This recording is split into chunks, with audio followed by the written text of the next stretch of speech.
You're watching the 420 Pace Network, found at 420radio.ca and paceradio.net. Good evening. I'm Coulter. Oops, wrong button. Good evening.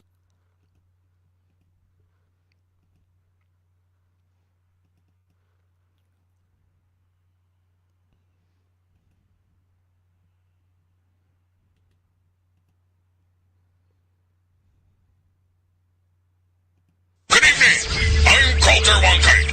I'm already into the 420, damn it. So what are you doing? Nothing. Nothing? Why not? Trying to get on this lifestyle radio website. Sounds like a cool website. Yeah, it's alright. Oh, wait, I might have it. You might have it. You're listening to Lifestyle Radio. The opinions expressed during this show are those of the individual participants and do not necessarily reflect the opinions of their associated organizations or Lifestyle Radio. Enjoy the buzz of legalization with Campbellford Lifestyle Shop. From lights to plant nutrients, books, consumption accessories, and more. We've got all your basics to grow or consume cannabis. Visit our info center or take a look at our piercing services and body jewelry, now available in-store through Campbellford Lifestyle Shop. 17 Bridge Street West, Campbellford.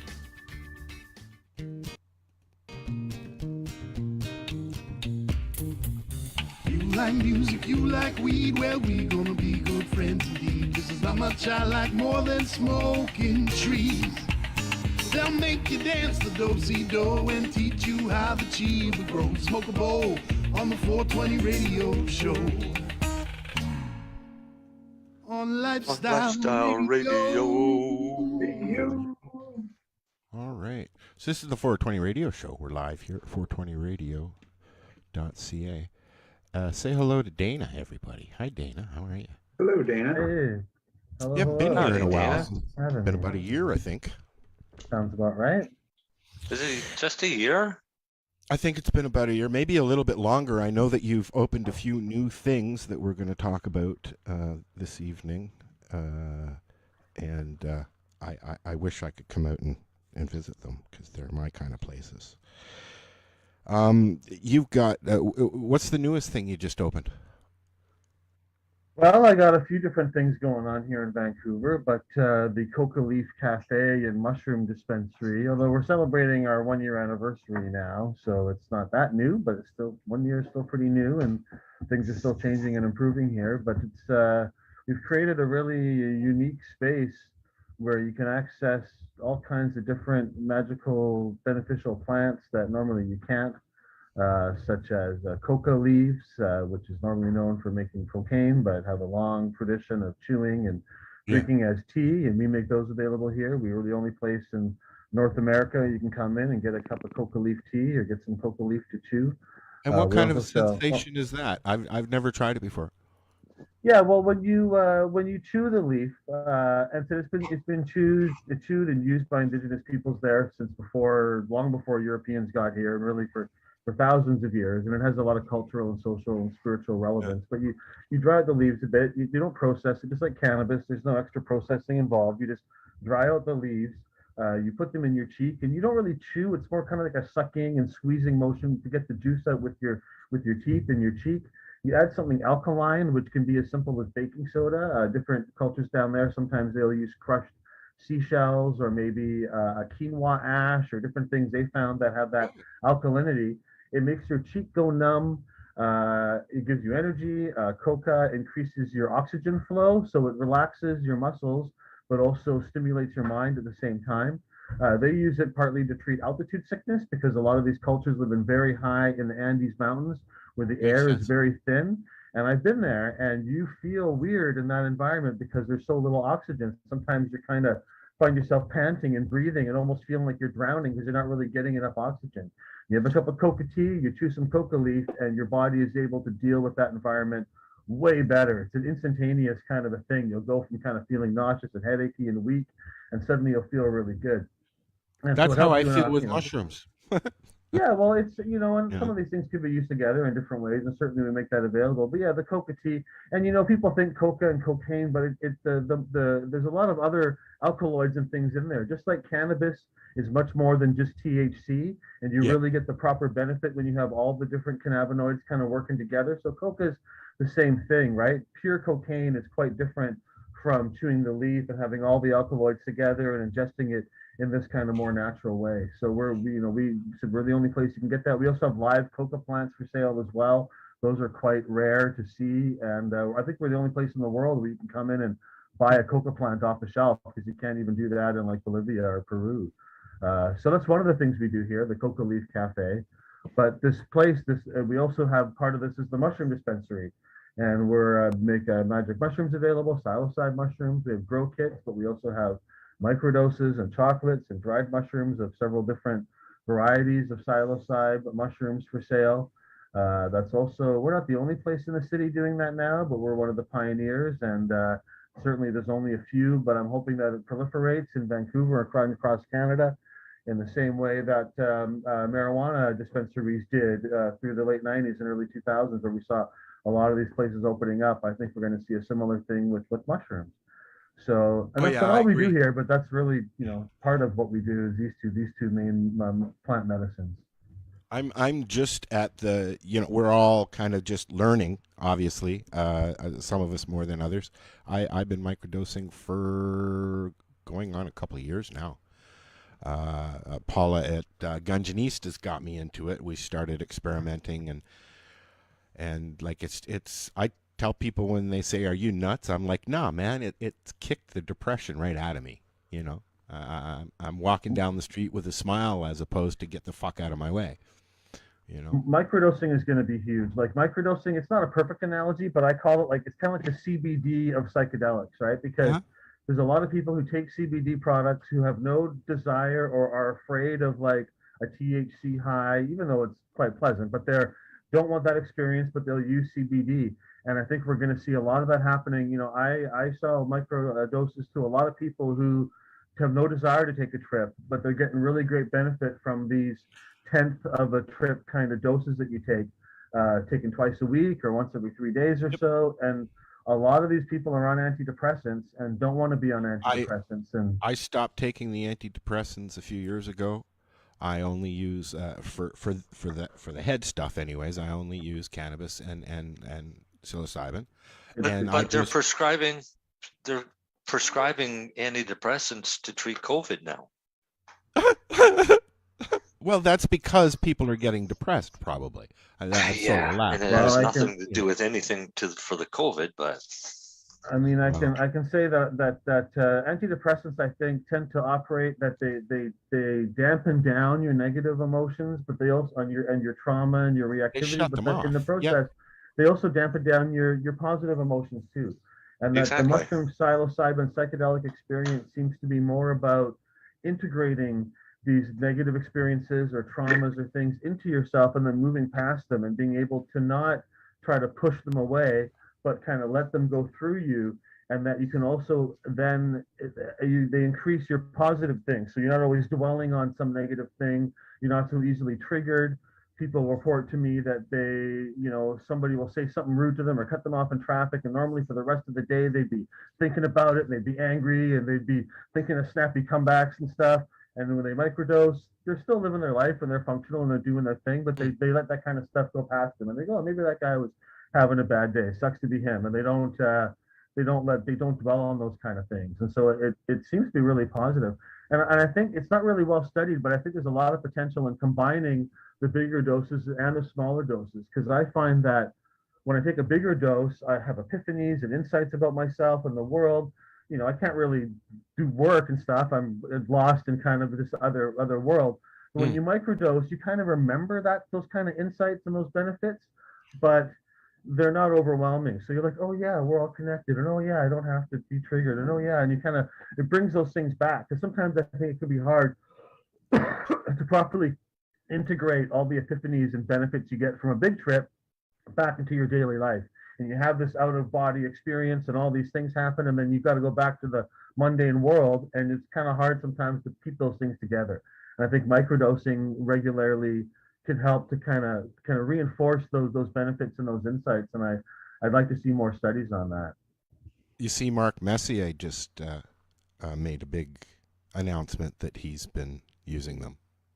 right? Well, for traumatic brain injury and stuff, cannabinoids and psychedelics have a lot of potential too. And a lot of athletes, they're getting bounced around and get a lot of brain problems. And so I think that we're seeing more of that. But for so long, it's been forbidden, right? I mean, if you're a football player and you take CBD, that for a long time that would get you kicked out as a player, right?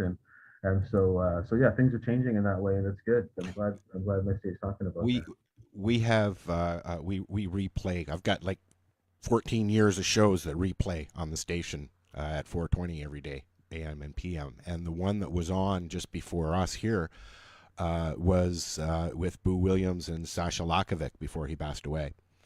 And it was about brain injuries and stuff like that. Now, Boo's still doing it, obviously. He's around full force doing his CBD stuff.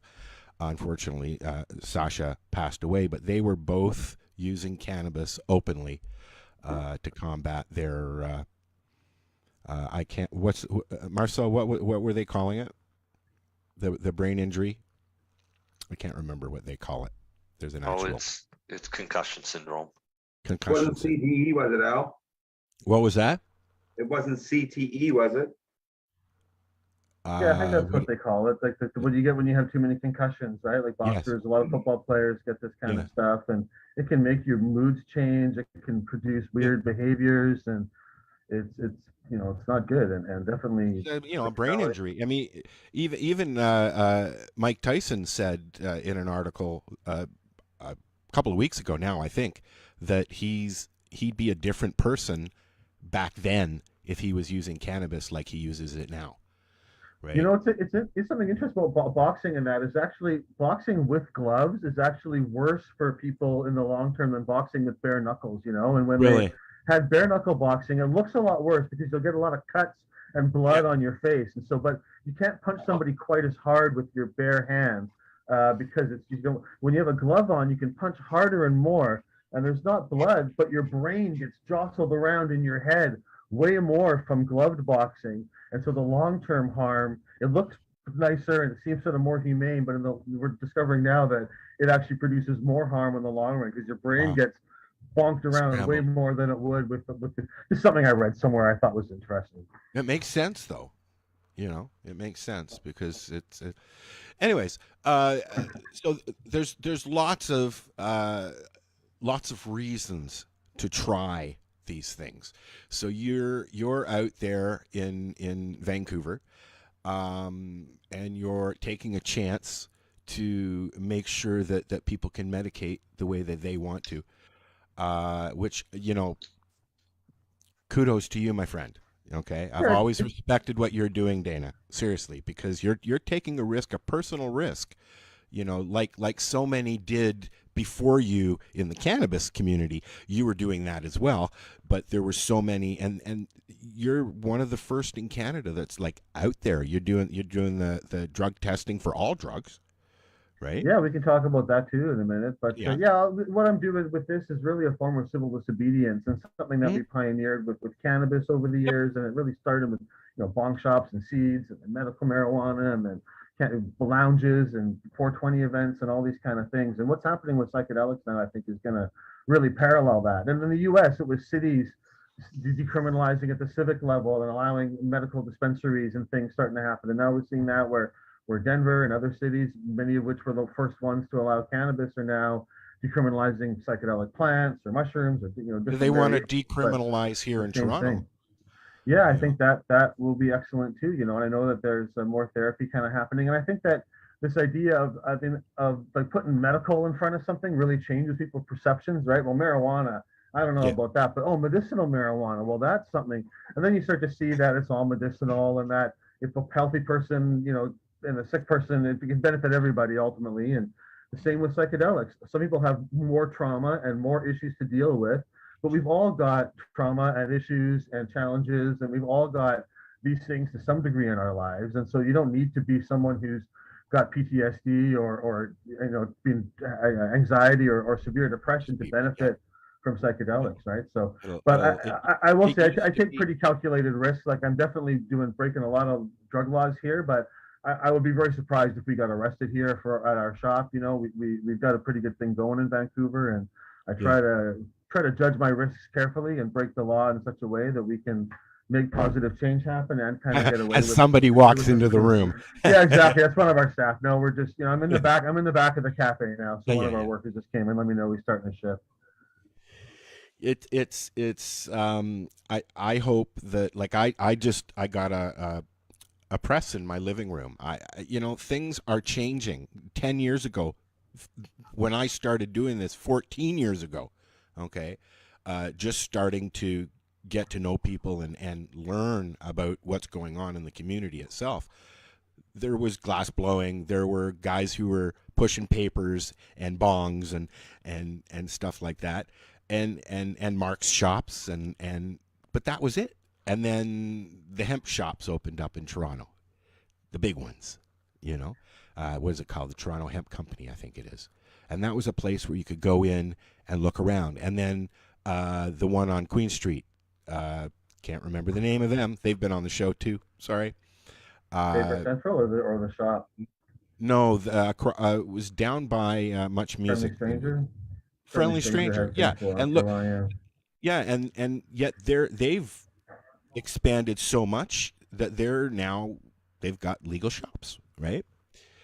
So there's and we complain a lot about legalization and how there's a lot of flaws in it and issues with it, but it's also like the biggest civil rights movement or enhancement from the federal government. Like since really, Pierre Trudeau brought in the Charter of Rights and Justin Trudeau stopped 60,000 marijuana arrests from happening every year. It's huge. I know a lot of people are happy with him about the restrictions around COVID and stuff, but in terms of cannabis, and in terms of many things, that's like a huge change, right? There was 60,000 give or take arrests every year for cannabis.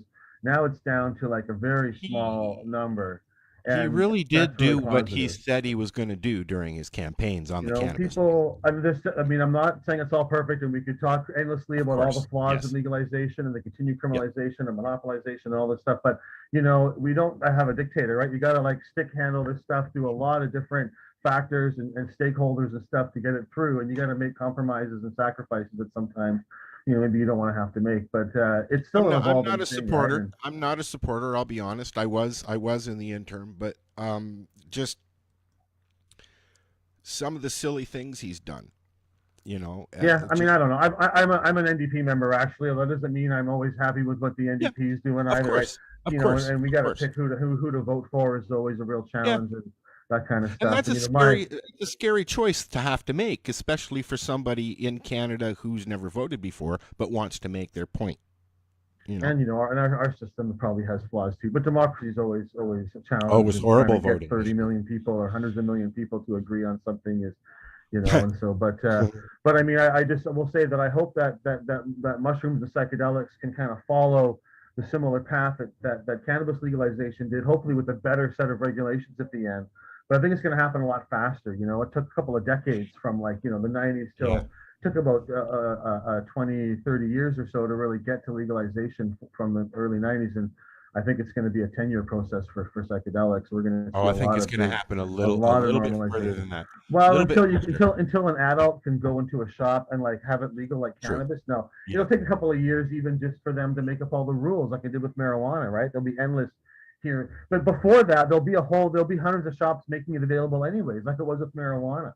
We will see like I think legalization it works backwards. You have to get all the shops open first, and then they legalize it after that, right? That's how things happen. You always got to push the limits. If you wait for permission, it never happens. You got to create the reality you want and normalize it, and then the law comes in afterwards. And so that's what I think is going to happen over the next 10 years. We're going to see dozens, probably not as many psychedelics places as there was cannabis, because cannabis users use a lot more cannabis than psychedelic users will take psychedelics. But I think we're going to see this becoming like a huge thing, like it was with cannabis dispensaries with hundreds across the country. My doctor's on board, and as soon as Jack starts doing them regular, we're doing that. So I know that Allison just got her paperwork started, or she actually got approved. I don't know, but I know that no judge in Canada is going to put somebody in jail for any period of time, especially if they're just selling microdoses and stuff like that. That I think is going to become,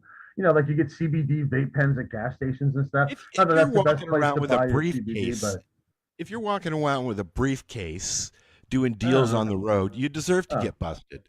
But well, I mean, I don't know if anybody really should be getting busted, maybe, but or if they are, it should be for quality control issues, right? And actually, quality control can segue into my Get Your Drugs Tested program, because you brought that up earlier, and I'd like to talk about that a bit. That's something we've been doing for a couple of years now. We just hit a milestone with our 20,000th street drug analyzed, and we have the center called Get Your Drugs Tested. Had this idea a couple of years ago. We saved up our money. We bought what's called an FTIR spectrometer. FTIR stands for Fourier Transform Infrared. And what that basically means is it's about the size of a bread box. You put the tiniest little sprinkling sample of any kind of drug, not like a herb like cannabis, but we could test pure THC or extracts, but it's more for like anything from MDMA, LSD, heroin, cocaine, vitamins, ketamine, whatever, right? And then it shines this infrared laser on it, and then the spectrum that comes out, it matches that light spectrum against a huge database of thousands of substances, and we can give you a pretty good breakdown of what's in there. And we also use fentanyl test strips and benzo test strips just to make doubly sure, because those are very important things that can sometimes be there in very low quantities but still have an impact. And we are now the world's busiest drug testing center, and we fund it all with the funds from our unlicensed cannabis dispensary. So cool. we the province, and there is the provinces do some of this in Ontario and Toronto. You can drop a sample off and get a result back 2 days later. And they're doing it. Tim Barnhart is doing it as well out on Tanganyika. That's a great start, but 2 or 3 days is a long time to wait to get your result back for a lot of people. And in BC, they do have drug testing available. And they actually have, like, I think 12 or 15 of these machines. We have 2 at our center. They cost about 50 grand to buy one of these things, right? So they're not cheap.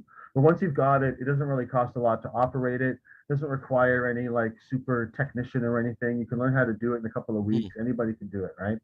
But the province of British Columbia has, like 6 or 7 times as many machines as we have. But we're doing 3/4 of all the tests in the province, because they buy these machines and then they don't use them. They say, oh, we're available at the injection site 3 days, for like 3 hours a day, a couple of days a week. And that's good for injection drug users. But a lot of people come in with drugs that are not injectable, and going into an injection site is a huge barrier for someone who wants to get their MDMA tested or whatever, right? You got to make these things available both for IV users, but also in a broader sense, right? And we're kind of on the edge of the downtown east side, so we're able to serve a lot of different people at our place. But we test all kinds of stuff, and we've definitely stopped a lot of overdoses, but we've also just stopped people from getting ripped off or having bad drug experiences. They buy what they're told is ecstasy or MDMA, and it turns out it's not fentanyl, but it's like something else, or it's Viagra and speed, or it's MDA instead of MDMA, which is kind of similar, but there's a little bit different. Or maybe it's, we bring cocaine, and maybe you find out if it's really pure or not, what it's cut with, can it be harmful? So it's something I'm really proud of. And we're at getyourdrugstested.com, and we put all of our test results online in a searchable database. And we're right now upgrading our search engine in a bit. But that means that you can look for trends in different substances and see what percentage of samples had what in it. And although we do about 85% of our samples come from Vancouver, the other 15% are mailed in from across Canada. We're the only mail-in drug service in the country. And so you can type in your city. If you're in Calgary and you got a pill, it's not 100% guaranteed that just because it's got that design on it, it's going to be the same one as what we tested, but it can help give you information about what's going on. You can look at your pill and see if we tested that same one and somebody else sent a sample in or something. It's an amazing resource. We have photographs and everything. You can even just look through and see all the different kind of blotter acid we get, and the cool different, there's the Rick and Morty acid, and there's the Buddha acid, and there's the psychedelic. That's just fun to go through and just search for LSD and just look at all the different art. It's like really art, artistical stuff. It's interesting, and it's a unique resource, and I'm really glad we're able to provide it. Although, of course, I wish we lived in a world where our service was not needed, because drug users would get their stuff where it's been tested before they buy it, and it's got a label on it that actually represents what is inside, right? But we're still a long way from that happening. So that's our Get Your Drug Tested program. I don't know if you've met Len. Len is a pharmacist, and I'm curious about what you think about this stuff, Len. About what stuff specifically? his testing and stuff like that. He's not a pharmacy. You can just go in and what is something like that cost? Honestly, no pharmacy would have the testing he has. I think he's doing a great service. My only issue is if Canada would just really legalize access of drugs, at least people could buy it. Like you can eliminate that aspect, right? But someday.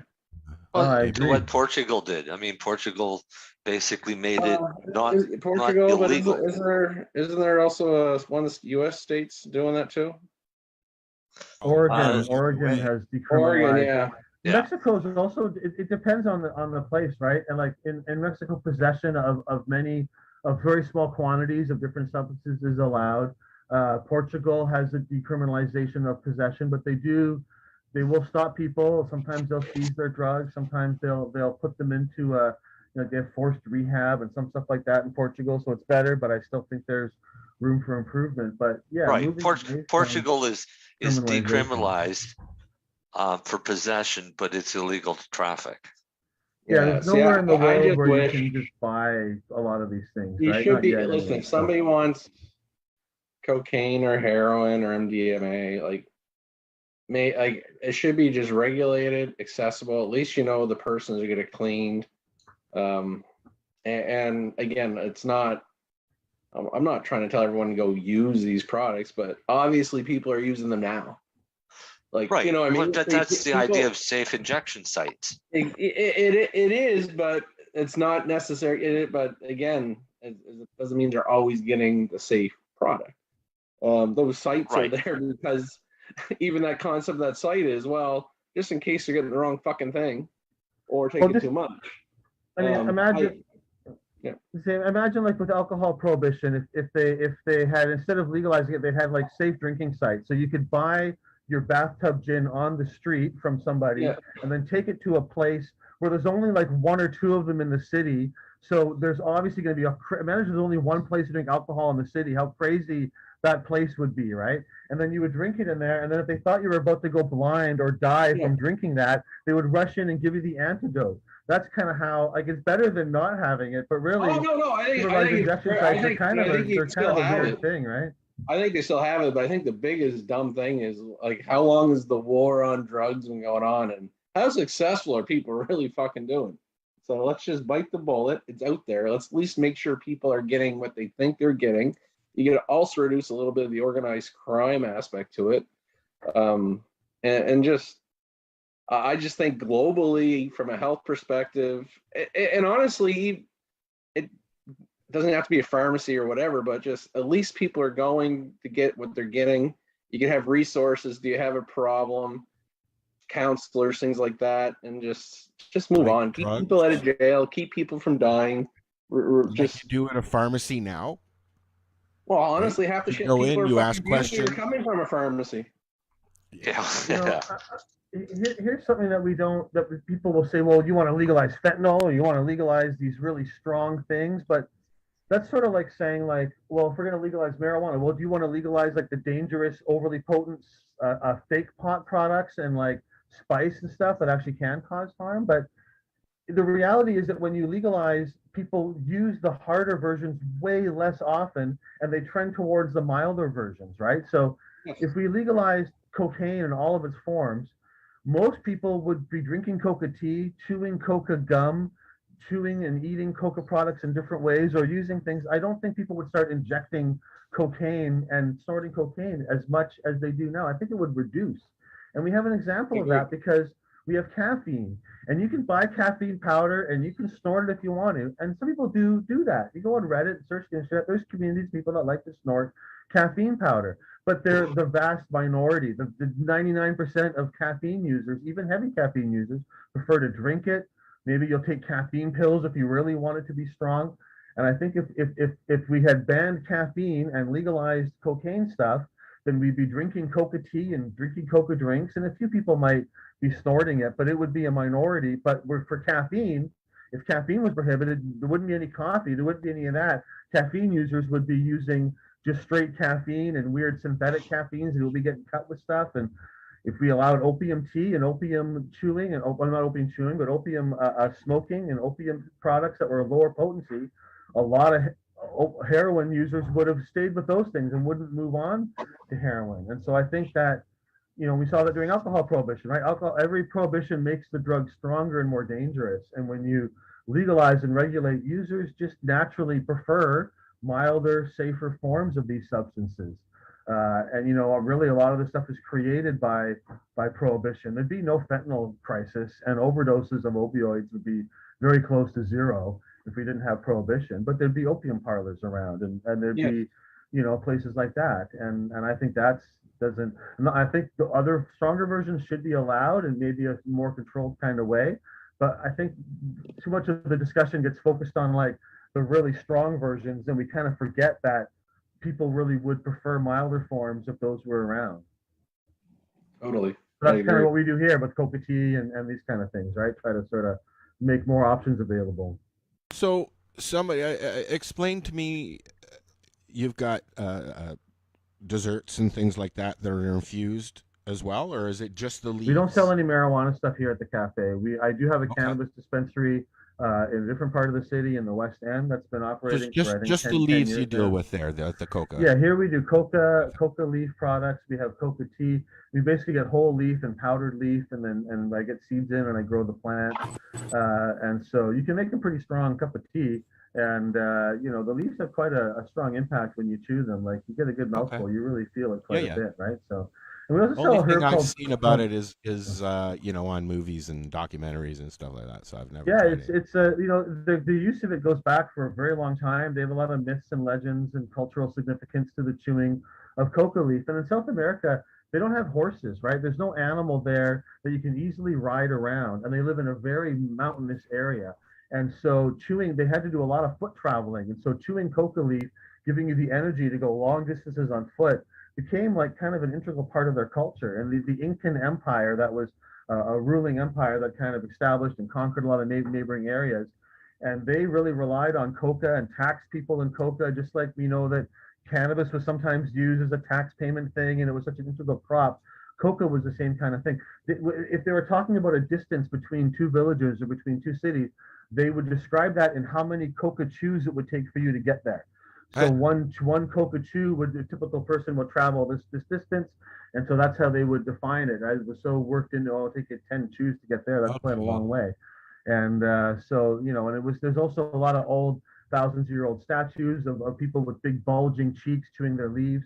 Yeah. In some areas in South America, they use something called a poporo, which is like a gourd. It'll be really fancy. There's some made out of gold, but it can also just be a regular gourd that they've hollowed out, and a stick, and they'll put seashells in there, and they'll crush the seashells and then spit on the stick and kind of put the stick in their mouth with the coca leaf and get the seashell alkalinity in there like that.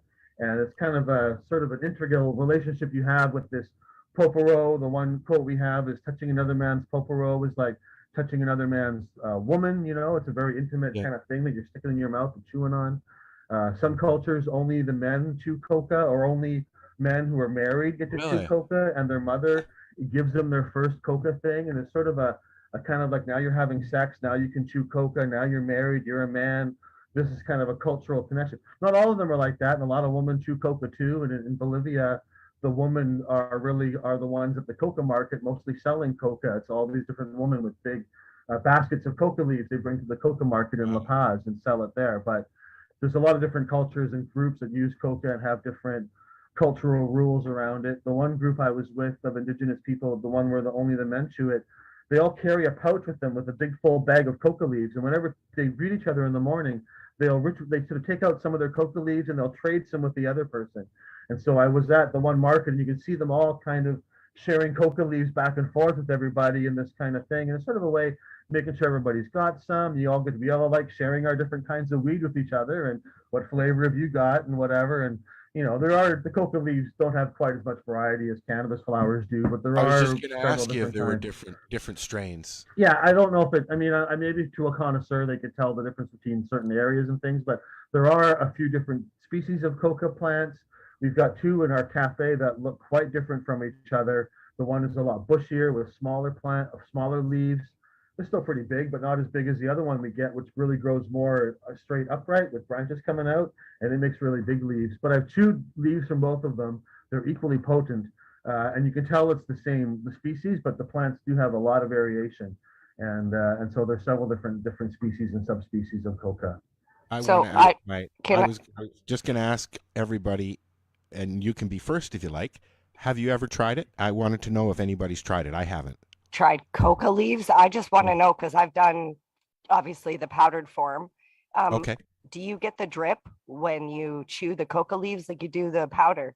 No, you don't get a drip out of it. You like that because that's more of a nasal insufflation thing, right? But you do, and I would say if you are like if you're looking for a similar experience to using cocaine, then chewing it comes on faster and it's a little more strong, right? It's not as strong as snorting a big rail or anything, right? But chewing the leaf, you do get a numb cheek. It goes right into your bloodstream, so you get a faster thing. When you drink it, it takes a bit longer, just like drinking coffee. It takes a little longer for your body to absorb it and process it, right? So how would you if I really want to wake up, how would you dose that? Would you just take a smaller piece for chewing it? Yes.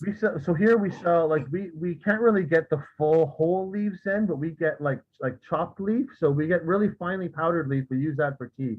Then we get leaf that's kind of chopped, so it's bigger pieces, and we pre-mix that with some baking soda. We put a little mint in there for flavor. In South America, they often use other like anise or other herbs to kind of give it a nicer flavor. And we make little bags, and you just pour the whole bag in your cheek, and you kind of hold it in your cheek like that, and that's how we provide it here. If you're in South America where there's plants everywhere, you can just grab a big handful and stuff it in your cheek. Normally they'll pull out the stalks first. You don't have to, but it makes it a bit more pleasurable to get rid of the chunky pieces, and make it a little nicer. In Peru and Bolivia, they sell these. It's like a green transparent bag, and it's about 8 inches high, and they'll have these bags full of coca leaves, and that'll be kind of your daily bag, right? So a lot of people, workers, will buy one of those in the morning around for chewing on it. a couple of bucks. Yeah, and that's kind of your daily dose. But you'll just grab a new bag from some street vendor every day, So that's like you grab a cup of coffee in the morning or your whatever, right? They'll grab their bag of coca leaves and then have their chew throughout the day, and then the next day they grab another fresh bag. So a bag like about that big for like a moderate chewer, that will be kind of, if you're going to chew it all day long. We unfortunately don't have that in such quantities, although I'm hoping with the plants that I'm growing, if I can make it cost effective, to start producing locally grown coca leaf, right? Like if I can, if I can get I'm growing plants in that right now, and we sell plants, but it's really not making a lot of money. It kind of loses money growing right now, but I'm hoping that I can get it going, get enough of a yield going, dial in how I'm growing the plants. When they harvest them in South America, they just grab the branch and just pull off all the leaves, right? I'm not brave enough to do that to my beautiful, delicate plants that are not that big yet. One at a time, please. But I am doing plucking and pulling, I'm trying to see how long it takes for it to grow back. You can harvest the whole, apparently, I haven't done this to mine yet, but you can like pluck the plant pretty much dry 3 times a year. It should be able to come back again and regrow. And these are plants that have been harvested and used by humans for thousands of years. So what kind of definitely been bred to like, they like it warm. Growing them in Canada, you can put them outdoors in the summer, but they're going to have to be indoors in the winter. Okay. They like so they humid, keep going. So it's not. You don't It's have not to, but like. it's not like cannabis. They'll live for 40, 50 going. years, right? Yeah, it'll live longer than you. In its natural environment, they will grow 12, 15 feet tall into a huge kind of gnarly bush with lots of twisted branches, and kind of some of them kind of grow. The branches will kind of grow sounds down like and it'd up be a again, good, so you kind of make a big thing. The biggest one I've got is about 4 feet fence. tall and about 3 feet around.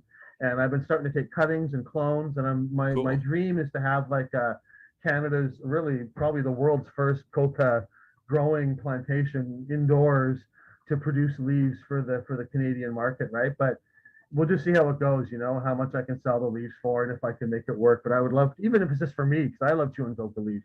Yeah. And the fresh leaves, the coca chew we have is good, but I like the fresh leaves are obviously the best. Just give them a day.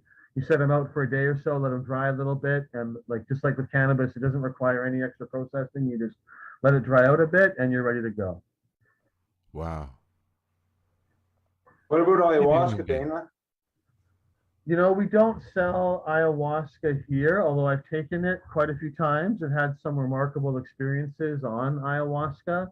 There's a group called the Santo Daime Church, and they have a couple of different branches, and they have a place in Vancouver. It's kind of semi-underground, and I'm not like a member of that, but I've gone to some of their ceremonies and had some very meaningful ayahuasca experiences. I'd like to expand our entheogen lineup here, and I'm kind of working on some of those things. And so that's something I'm hoping to be able to like bring in the different herbs to make that up, and that maybe next year, but yeah, have you tried ayahuasca? It can be quite remarkable. Actually, you know what? I'm very curious. I'm very curious with ayahuasca, actually. Out of all the psychedelics that's out there, because just, I don't know, they say it really puts you in touch with what life is. And I kind of would like to, I've been through a lot of traumatic experiences in my life, so I'd like to, just sit back and take it and really enjoy it. But I think you're going to experience a whole bunch of different emotions. I think it's one of those things that you have to let it be what it is. Yeah, I mean, set and setting is always very important, right? And I've always taken ayahuasca, like most psychedelics I take by myself or with my friends or with a loved one or whatever. I'm not like getting 100 people together to take mushrooms. Yeah. But when I've taken ayahuasca, it's always been with like a lot of other people, and there's hymn singing, and there's a certain amount of ceremony around it. A lot of it's in Portuguese because this church kind of is based in Brazil, so they're saying stuff you don't really, kind of like being in a Catholic thing where they're doing stuff in Latin, right? Where you're kind of understanding what there's, so that creates a very different context. But what for me was unique about both smoking DMT and taking ayahuasca is that you definitely feel like you're communicating with some outside intelligence.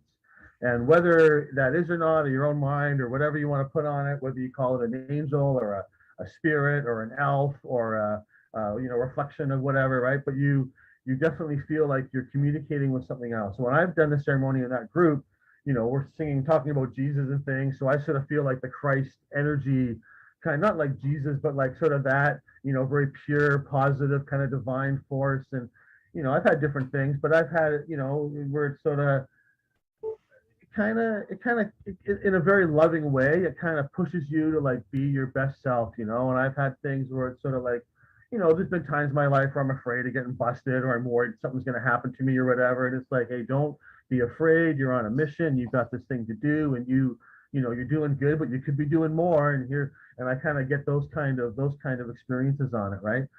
When I smoked DMT, it was kind of different, and in a different context. That's just more in my bedroom or something, right? But with that, I also felt I was sort of meeting other beings, but I more kind of felt like they were giving me a little glimpse into like what the theme of the next year or two was going to be. You're kind of seeing into the future a little bit like that, and kind of getting an impression of what's going to be coming. But, I think ayahuasca can definitely be healing for a lot of people, but I think sometimes people think they're going to have this one experience and then their life's going to change and everything's going to be different. And there's still a lot of work and a lot of things to do, right? And that's why I was talking earlier about kind of microdosing can sometimes help you to kind of build on that stuff and to work your way through it. I find that mushrooms is more about kind of my internal stuff and being at peace with myself and feeling loving and connected and not being triggered by stuff and kind of empathizing with people. And if somebody's angry, I'm like, oh, well, they're probably just having a hard time, rather than being like, fuck that guy, I'm gonna. Yeah. And I find that like LSD and stuff tends to be more about the outside world, and that I want to like clean up my house and be a better person and do things or be creative or active in those kind of ways, and sort of like an environmental thing.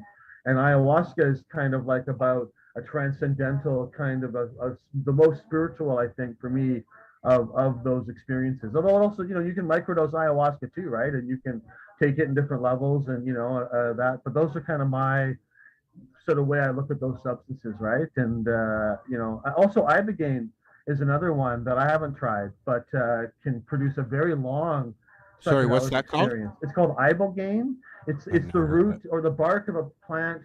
It's the iboga plant. It's an African plant, and it's apparently very good for heroin addiction and drug addiction issues. For heroin especially, or opiates, it will cut your withdrawal symptoms as well as like giving you a new perspective on your use. And there's ibogaine therapy places. Ibogaine is actually legal in Canada. It's not really supposed to be sold for human use, but it's not like a controlled drug either. And ibogaine, but like, yeah, a lot of these things, set and setting. I've tried kratom. Yeah, kratom. Kratom, sorry, yeah. Kratom, yeah. Oh, people call it kratom, I don't know. We Yeah. sell that here as well, actually. And I was going to mention that because that's not really like an enlightening type of thing or a psychedelic, but it's a very No, good but substitute for I opiates. actually I fell and I had to stay in Hamilton because we had our Hope thing going on, and so I stayed. And Paula gave me some to help with the pain, and it just instant almost. I had broken ribs and a broken elbow and everything. I didn't know that at that point, but I would not have been able to stay if I hadn't tried it. And I was wanting to try it anyways. It was a reason, right? It's a really beneficial. It's a really good. I mean, it's not. If there is some risk involved with kratom, but it's a really good substitute for opiates. It's got very opiate-like properties, but it's a much easier to titrate your dose. It's if you overdose on kratom, you just it's like an alcohol overdose. You feel nauseous and you throw up, but you don't you're not going to go into respiratory distress and die like a heroin overdose. You do have to take a lot though. You have to take a larger amount. We sell some sort of extracted thing so that they're stronger, so you don't have to take quite as much of an amount to get the effect and everything. But and it's powder. It is. It's got. But that's also, if you take a large amounts of it every day, you're gonna get withdrawal symptoms, and you're gonna have Really?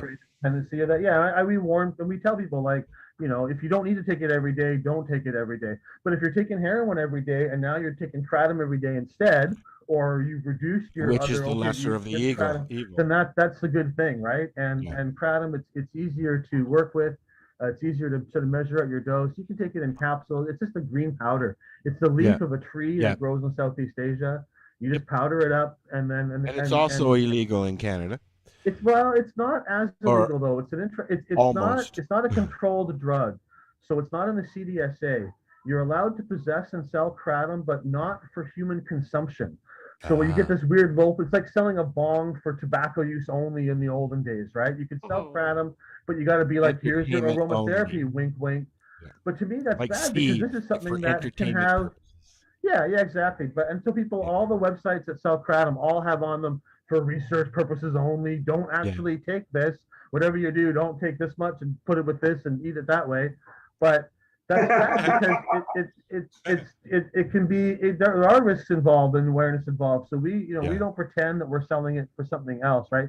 During alcohol prohibition, they would sell you a homebrew alcohol kit with the instructions would be don't do this, and then it'll explain to you how to make alcohol at home, right? So similar kind of a thing, but we don't follow those kind of things. We tell people what it is and how to use it safely and give them guidance on it so they are aware of what they're taking. But there's for some reason there's nowhere else in the city to get it as far as I know other than mail order. And when we kind of started this, we were taken over from another business in the city that shut down, and we had some clients who really expressed their gratitude that we were making this available. And I feel like some people would be going back. They'd be going back to street drugs if they couldn't get kratom from us.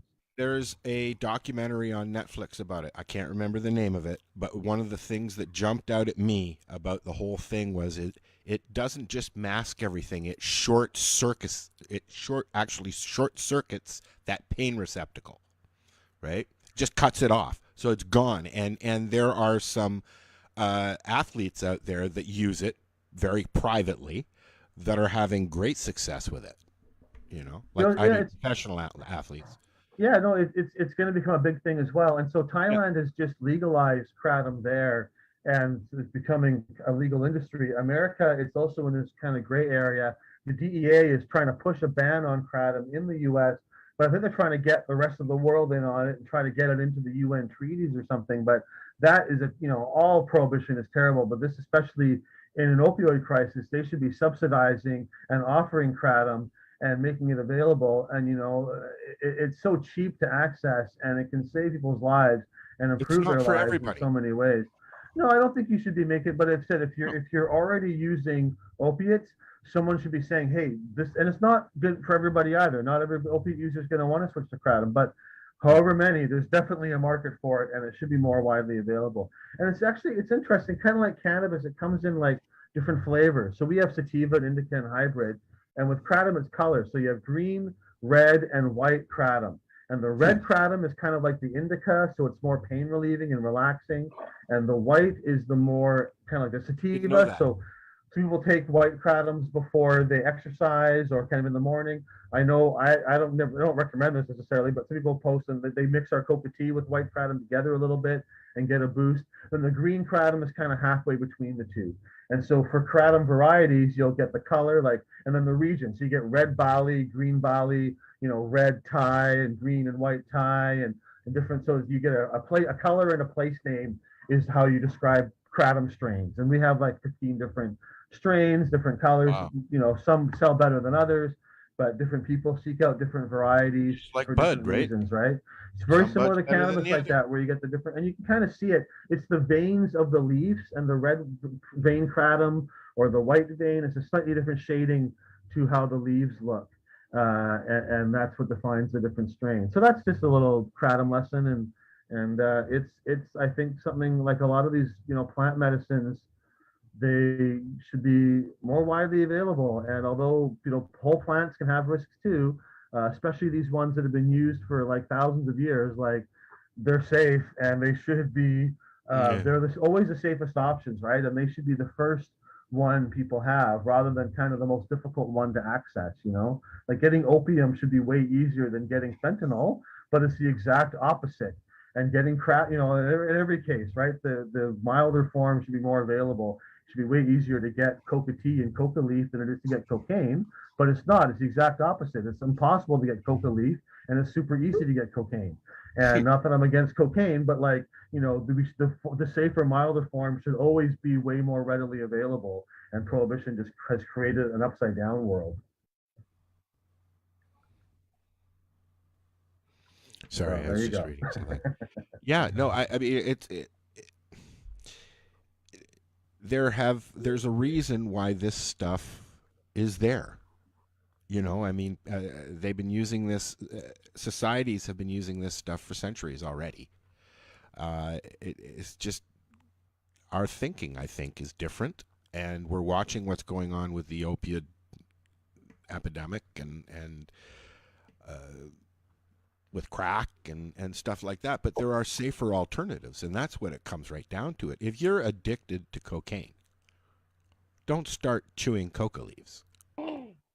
Oh, I would disagree with that. I think if you're addicted to cocaine, there's not a lot of studies, but there's a couple of studies showing that if you've quit cocaine entirely and you don't want it in your life, then maybe but if you are a cocaine user looking to reduce or modulate your cocaine as an alternative, I've had people come in before saying, like, especially when I used to sell coca leaf before, that and there's some studies showing that if you can chew coca leaf, you don't have to start so much cocaine, or maybe you can just substitute and you just drink really strong coca tea and chew your leaves, and that's a much safer, better, and hopefully more affordable way of taking it. It would be the same as using cannabis instead of opiates, right? Yeah, exactly. Well, or if you ingest cannabis, you don't smoke as much.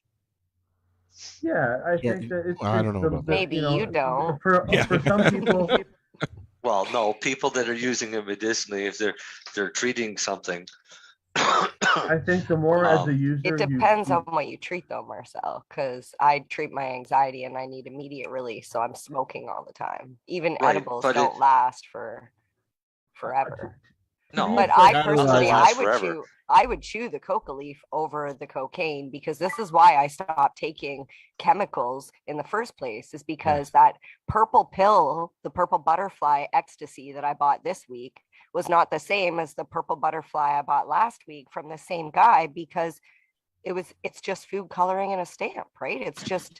It's whatever they put in it. So I'm happy, Dana, you have this place where people can go and get their shit tested, so that way they know what they're taking. It creates accountability among dealers and users, right? Because not everybody can go back to their dealer and complain, but a lot of times you can, especially like MDMA type dealers and psychedelic dealers and stuff. They're often like part of the community, or they're a friend, and they usually they want to provide good drugs. They're not. Sometimes people are looking to rip people off, absolutely. But a lot of drug dealers, I would say the majority, especially for psychedelics and stuff, they want to provide a good product. They're usually people that are into it themselves, and not always, have good knowledge, and they want to share the love, right? And so we get people coming in sometimes. Like, we don't ask people, but there's definitely people who are dealers who come in. They'll have 20 different samples of MDMA they want us to test or whatever, right, of different kinds, and trying to figure out. And if you can go back to your dealer and go, look, you told me that was MDMA. It was actually only half, and it was cut with something else, or it was just, or it was, you told me it was MDMA, but it was actually MDA, and that's just a little bit different and not what I was looking for, or whatever. And they might not know either. So having that accountability, I think, really helps. And sometimes it's about saving someone from a deadly overdose. Sometimes it's just about saving them from getting ripped off. Or they bought MDMA once and it was only half potency, and now they buy some and it's really good and it's really pure. But they said, well, last time it took 2 pills for me to get what I needed. So now they take 2 pills of this one and now they're way higher than they wanted to be, right? So it's all that stuff. And sometimes just not being sure what you took can ruin your trip. You're like, did I really get what I thought it was? Maybe I got something else. And now you're freaking out and worried. And if you had a test before, you can, okay, I know it should be what it says it was. And you can, you know, so all these kind of aspects are important. Like, you know, stopping overdoses is important, but to me, it's all part of it. And we do test a lot of MDMA. That's why I was promoting regulated accessibility. Know what you're getting. Because no offense, fentanyl is used in a hospital all the time. They just know what it is. They know how to dose it and use it correctly. Yeah, no, fentanyl, I mean, you know, I don't think there'd be fentanyl on the street if we had a legal access system, but everything, it's all about dose and potency. Fentanyl's a good drug. Aspects. Oh, absolutely. Fentanyl for a palliative care patient is a phenomenal drug. Yeah, but you got to dose it right? And that's 100%. That's the problem when you have people trying to add drops into this and that and white powder and shit. You kill people. But it's all about knowing right. And again, cannabis is a very, very safe product. Even psilocybin, very, very safe product. And you can also see it's weed is weed is weed. But the difference between 18 or 30%, it's not going to hurt you. But when you're talking about white powders and MDMA and pure chemicals, you know, you can turn cannabis into white powders too, right? And a lot of synthetic cannabinoids can really fuck you up. We see a lot of synthetic cannabinoids. I would almost compare, like, fentanyl isn't like, it's not made from opium poppies. It's like a synthetic kind of thing. And there's synthetic cannabinoids that are similar to cannabis, like regular marijuana, but they're way stronger, or they cause weird side effects. They hit you way harder. They can cause withdrawal symptoms.